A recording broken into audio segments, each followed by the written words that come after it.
Tatlo lang tayo nakakaalam ng tungkol kay Iliana. Para sa iba, walang anak si Isabel. May nabasa ako sa libro. Naglalasing lang daw isang tao kapag malungkot. May problema kaya siya? Bayaan mo ako, Minerva. Pwede mo yung ilabas sa akin. Ayaw kong makagulo naman sa iyo yung lalaking yan eh. Hindi naging madali ang mga pinagdaanan ko noon, pero nalampasan ko. Kaya hindi ko nababalikan yun. Ka masyadong bigay ng bigay. Baka mawili pa yan eh. Wala naman siyang hinihingi sa akin eh, di ba? Anong giningiti-giti mo dyan? Namimiss mo ang kaibigan mo? Siguro hinanap na ako nun. Manda ka sumama ka sa akin. May dadalhin tayo ito, Sir Eman. Gabo! Eliana! Ay, naku! Namiss kita! Alimunin mo! Ang gusto ko lang naman sana eh, makausap si Isabel. Alam mo, ang kulit mo rin eh. Lumayas ka sa harapan ko dahil wala akong panahon makapag-usap sa'yo. Pinikwento mo ako sa kanya. Oo naman, no. Ang totoo niyan, miss na kita. Miss na kitang kausapin. Buti nga, bumalik ka na eh. Okay ka lang? May problema ba?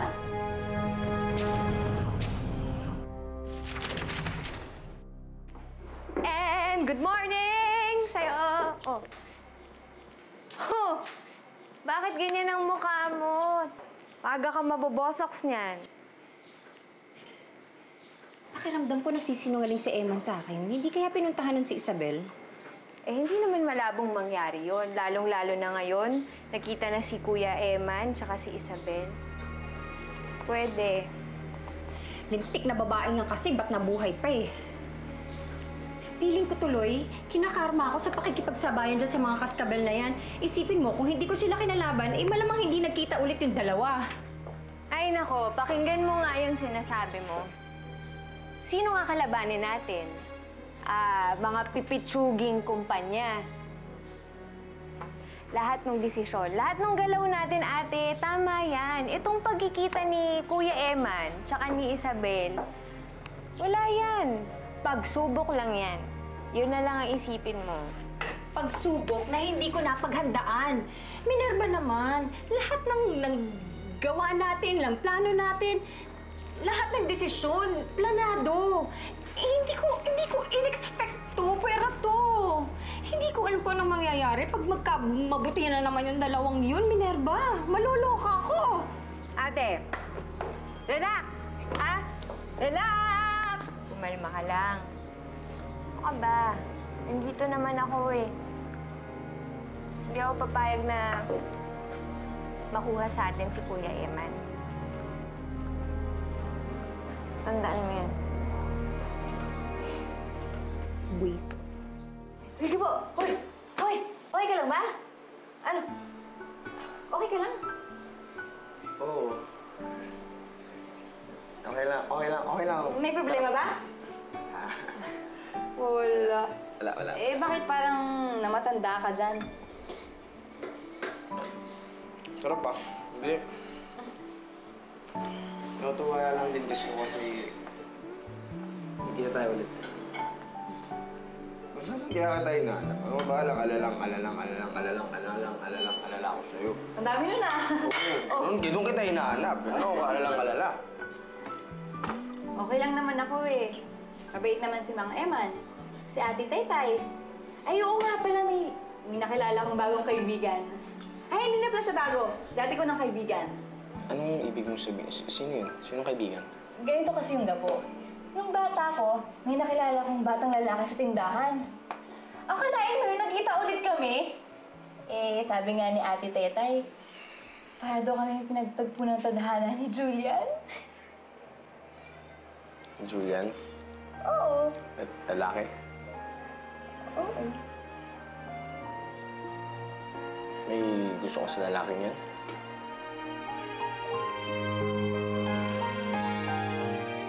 Ay, minsan magpadala ka naman pa sa lubong. Tay! Oy! Eh, Kuya Emma, nagdala pala si Tay ng mga samples at saka meron siyang magandang balita para sa'yo. Talaga? Ano yun? Binibenta nga pala yung mga lupa ng mga Lorenzo sa Isla Serpente. Malaking tulong sa atin yun. Napakaraming ahas doon. Hindi ba dating sa mga kaskabel yan? O eh, ano naman? Binibenta, di kunin. O sasabihin mo na naman, kinakalaban na naman ang pamilya ni Isabel. Sabi ni Mang Kanor, meron daw mga interesado pa, pero tayo ang kanyang priority dahil tayo naman yung previous owner. Tsaka papa, plano namin ni Isabel na pumunta ng Serpente Island para makausap yung may-ari sa lalo madaling panahon. Sige, puntahan nyo. Total, kaya naman namin ni Eddie na bantayan ng negosyo. Hindi. Ang iniisip ko sumama nga ako sa inyo Dahil alam nyo naman, nung huling nandun dito si Isabel, muntik nang mawala sa atin. Pa, ano ka ba? Dito ka na lang. Baka mapagod ka sa biyahe at saka huwag mo akong alalahanin. Matigas pa ang ulo ko noon, kaya nangyari yon pa. Pero ngayon, natuto na ako. Hindi na ako magpapadalos-dalos. I'll be okay, I promise. Tsaka papa, kasama ko naman si Isabel, hindi ko naman po siya papabayaan. Ang alam ko, wala na sa mga kaskabel ng lupang yon. O yun naman pala kung tutuusin, wala na tayong problema. Kuya, kunin mo na yun. Sayang yun. Sige, pero tingnan muna natin yung lupa. Kailangan tignan mo na yon dahil sa alam ko binibenta sa iba yung lupang yan. It's all set then.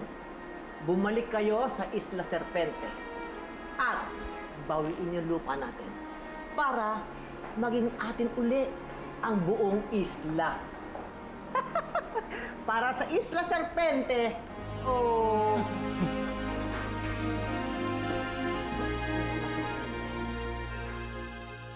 Alam mo, Gabo, nung napaso yung pa ako, binila niya ako ng gamot. Ang bait niya, no? Tapos lagi niya akong inaalala. Nakamusta niya ako kung okay lang ako. Alam mo kung ako nandito, ganun din naman gagawin ko, no? Pupunasan ko rin yung sugat mo. Lahat naman na lalaki ganun Normal, walang bago. Hoy, hoy, hoy! Sino to? Teka lang. Bakit ka nagpapapasok ng taong di namin kilala? Ma'am Margarita. Si Gabo po, kaibigan ko. Talaga? Opo. Wala akong pakialam. Alam mo, Eliana, hindi porket dito ka na nakatira, pwede kang magpapasok ng kung sino-sino dito sa bahay namin. At ikaw, magpapaalam ka nga muna bago ka bibisita dito. Mali ba namin kung anong klaseng tao ka? Ma'am. Hindi naman ho ako bisita dito. Sinamahan ko po si Sir Samuel para magdala ng gamit dito. Trabahador ho ako sa farm. Trabahador ka naman pala di bakit ka nandito sa loob? Chinichika mo pa yung katulong namin. Sinasayang nyo lang yung binabayad namin sa inyo Marga, tama na. Huwag ka magsalita ng ganyan. Bakit? Totoo naman Guys, pasensya na kayo Hindi niya sinasadya. Halika nga, mag-usap tayo. Ano ba? Bakit ba? Totoo naman yung sinasabi ko, di ba? Marga, stop it. Halika, mag-usap tayo. Pasensya na kayo. Halika. Kainis kasi ito Marga naman. Yun yung ama mo. Di ba, yun yung muntik mong nakawan? Gabo, siya nga. Siya. Oo. Siya yung muntik mong nakawan. Nakangiti ka, adik ka. Hindi. Ang ibig sabihin ko siya. Siya yung lalaking kinukwento ko sa'yo. Si Julian. Teka nga. May gusto ka dun sa syota ng amo mo? Wala naman sinasabing may gusto ako sa kanya. Halata naman kahit di mo sabihin. Alam mo, Gabo, kahit may gusto ko sa kanya, alam ko namang bawal Dahil boyfriend siya ng amo ko.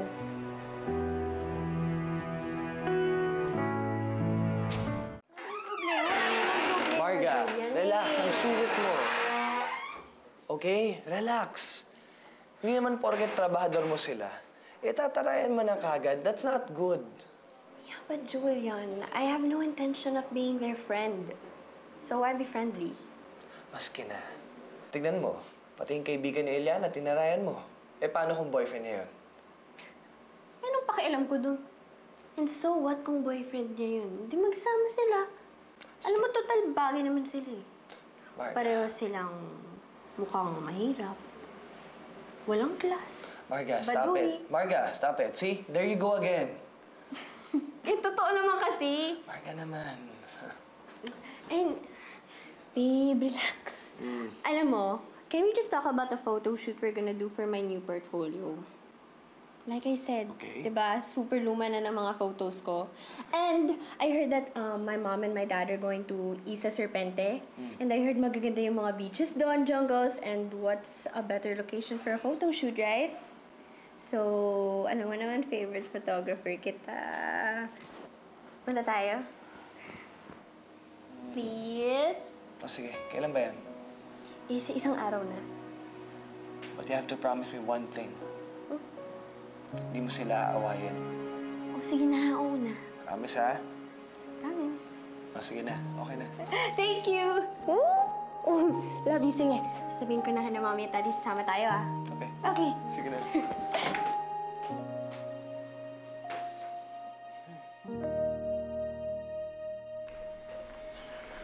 Saan ka ba nagpunta, anak? Kay Isabel, tay. Ano? Anak naman. Alam ko sasabihin mo. Sasabihin mo sa akin mali. Hindi tamang ginagawa ko. Pero hindi ako matahimik. Ang dami kong hinahanap na sagot. Nakita mo ba naman? Hindi niya ako kinausap. Pinalayas ako ng asawa niya. Si Basti at si Isabel ang nagkatuluyan. Hindi pa rin ako makapaniwala. Si Basti pa naman ang tulay namin dati. Wala ako napalatay. Pinalayas ako ni Isabel. Sinasabi ko na nga ba't pinuntahan mo yung babaeng yun eh?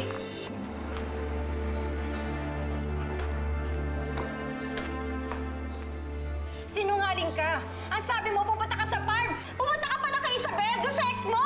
Sinungaling ka! Sinungaling ka!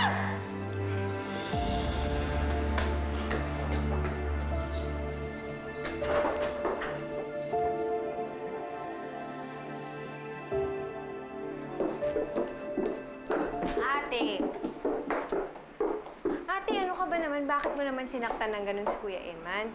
Eh, sinong matinong babae o asawa ang matutuwa sa ginawa niya? Ay, ayan ka na naman eh. Lagi kang nagpapadala dyan sa init ng ulo mo eh. Ano bang gusto mo? Gusto mo ba talagang tuluyan ng lumayo yung loob sa'yo ni Kuya Eman? Yun ba?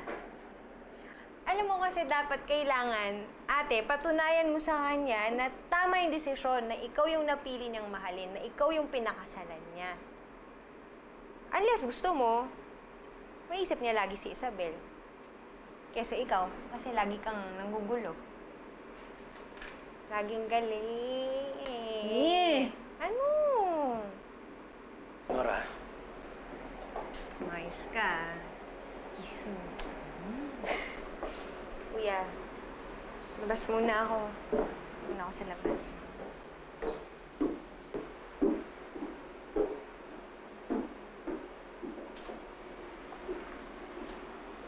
Nora, pasensya ka na. Eman, huwag na lang natin pag-usapan kasi ayoko na lumaki pa. Papalampasin ko na lang to. Pero sana, huwag na lang maulit. Eman, asawa mo ko, maging tapat ka naman sana sa akin. Huwag man lang naman siguro sa akin na magselos, di ba? Nora, pasensya ka na. Nalito lang ako. Pero pangako ko sa'yo, hindi na mauulit. Talaga?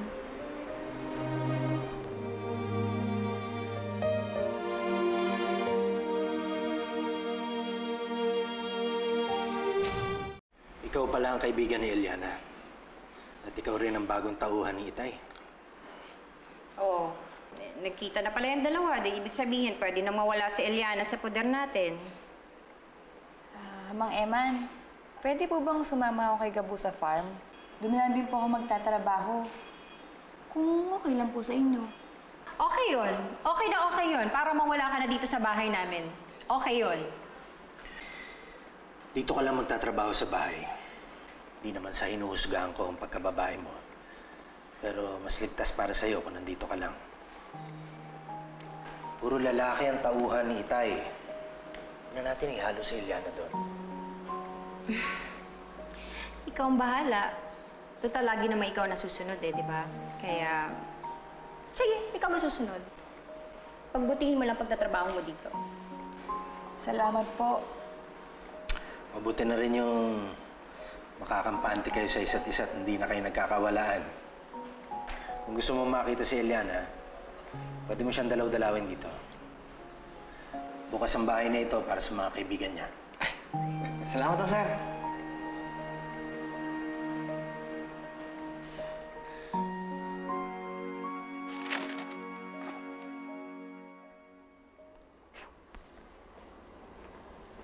Pare. Gabo. Gabo, right? Pare, Julian pala. We haven't been introduced earlier.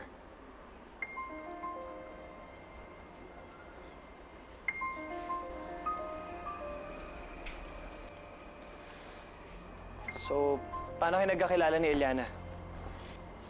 Bakit di mo na lang tanong sa kanya? Di ba madalas sa mga nag-uusap? Gaano katagal na kayo magkakilala? Tagal. Mas matagal pa sa inyo. Ah, ganun ba? Kasi kami, magkakilala na kami nung bata pa lang kami. Can you believe that? Huwag mo akong paandarin doon sa mga English mo, pare. Nagkakilala lang kayo, ah. Pero di kayo nagsama. Mas marami kami pinagsamahan ni Eliana. Ibang-iba ka sa amin, di ka namin katulad. No, pare. Hindi ako nagsisimula ng away dito. Okay? Wala akong pinapalabas, bro. Pinapalabas? Alam mo problema sa'yo, pinapamukha mo sa akin na mas una mo siya nakilala eh. Pare, binanggit ko lang naman. Bro, relax. Come on. Tumimik ka nga. Huwag na tayo magmaang-maangan. Pandi na tayo bata.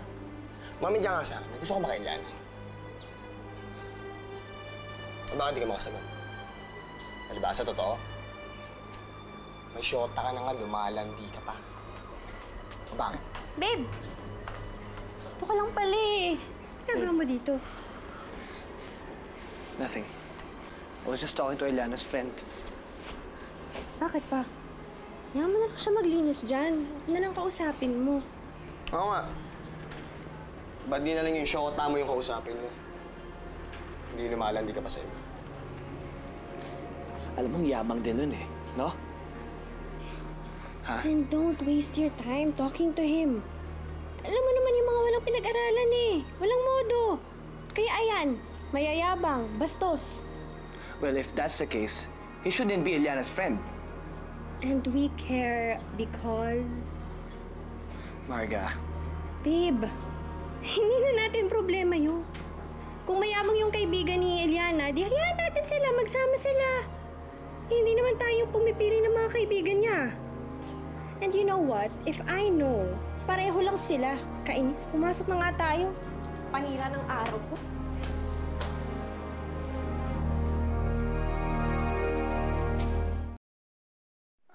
Malaki-laki rin yung lupang yan. At saka, nako, ang daming ahas dyan. Eh, hindi ko naman talaga pinagbibilian noon. Nakiusap lang sa akin to si Mr. Lorenzo dahil kailangan daw niya. At nangangailangan din ako ng kapital noon, kaya binenta ko. Pero usapan namin, oras na gusto niya uling pagbili ang lupa, ako muna ang first option. Eh, siguro nga magaling makuha uli natin yung lupang yan dahil na-epidemya yung mga ahas natin. Kakausapin ko po si Isabel. Babawiin po natin lupa. Mukhang meron kang hindi sinasabi. May problema ba? Pumunta ko kasi si Eman sa shop natin. Pinagtabo yan ni Isabel. Nag-aalala po ako na baka bumalik siya dun eh.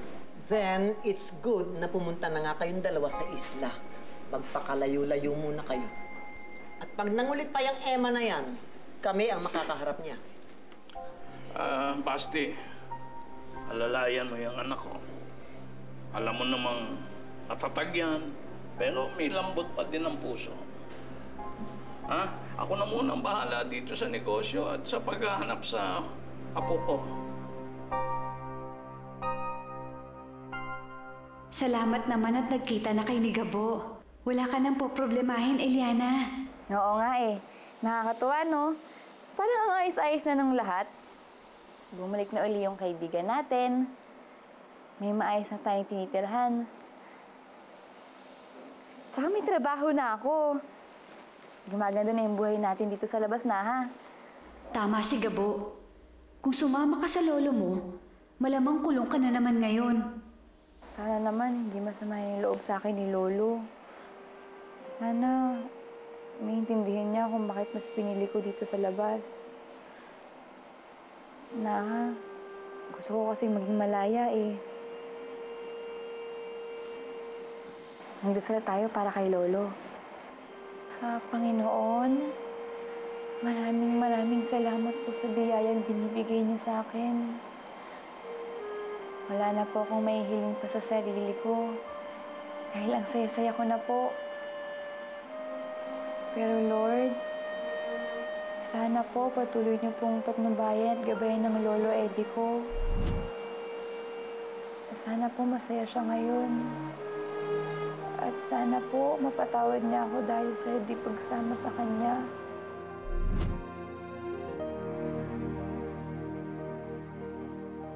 Good morning, Ate Tetay. Ay! Naku! Eliana, naku. good morning. Good morning, sir. Sumutulungan na kita. Ay! Alam niyo po, sir, bukas nila po kayo dumalaw kasi aalis na sila, ma'am. Paano kung sabihin ko kasama din ako? Ha? Eh, di ibig sabihin, magkakasama rin po kayo ni Eliana. Ay! Tetoy. Kunyari ka pa, totoo naman. Ay, hindi po. Ang ibig ko sabihin ay loload ko na to. Sige, salamat ate So, kasama ka pala Oo. Kailangan kasi may iwan dito ni Ate Tetay. Wala magbabantay ng bahay. Kaya ako pinasama ni Ma'am Nora. Buti naman. Bakit buti naman? Kasi, ibig sabihin nun, kasama tayo.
Halos wala namang pinagbago tong lugar na to.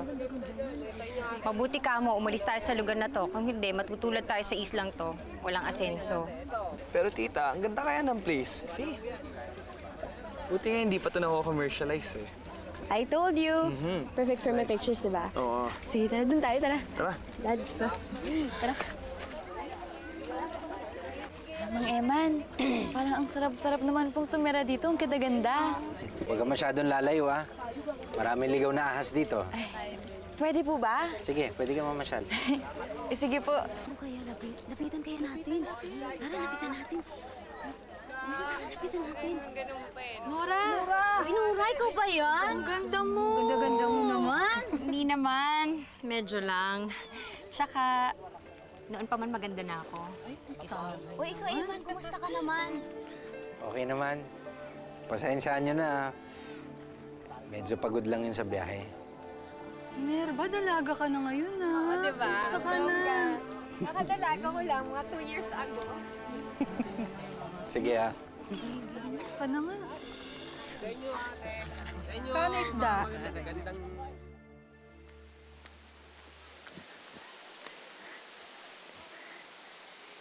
Nahaw ka nga magulo dyan. Kaya ka pa makulit dyan eh. Natutuwa ka rin ba kasi nasa bago tayong lugar? Ay, teka. Sige papalabasin kita. Pero ipangako mo sa akin na magtatago ka agad kapag may dumating na tao, ah.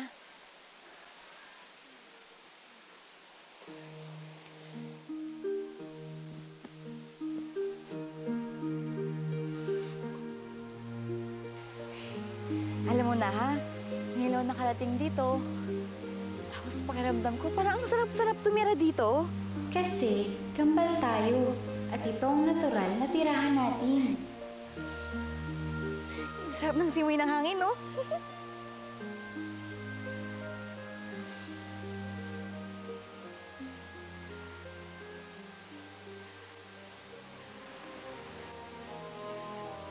Mias? Magtago ka.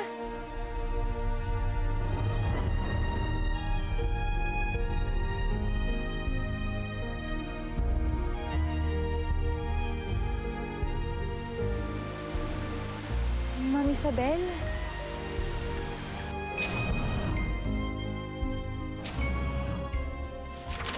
Pwede mo bang ipakita sa amin yung lupang binibenta? Aba, opo. Nandiyan mo ba si Elana? Ay, nako, umalis. Pipictory ka na sila, Magda doon at saka sila Sir Julian, eh. Kasama nila si Julian? Oo, bakit? Si Sierra Scano. Magkano po ba yung asking price ninyo? 15 million. Parang napakataas naman yata, Mr. Lorenzo. Pag-iisipan po muna namin. Ang mga Cascabel ang may first priority sa lupang ito. Kailangan silang intayin, Emma. Yan na nga yung offer ko. 25 million, take it or leave it. Bakit nga ba hindi na ako nagtataka? Noon pa man ay ahas ka na, Nora. Mahilig kang manulot ng pag-aari ng iba. Hindi ba laki ng 25 million? Kailangan natin yung lupa kasi kailangan natin makuha yung mga ahas. Kung inaakala niya na magpapatalo ako sa kanya, kakamali siya. Kung talagang wala ka ng pagmamahal dyan sa Isabel na yan, sana naman maging professional ka at gawin mo yung tamang ginagawa ng isang negosyante. Negosyante ka ba talaga, Eman? Yun ang tanong ko.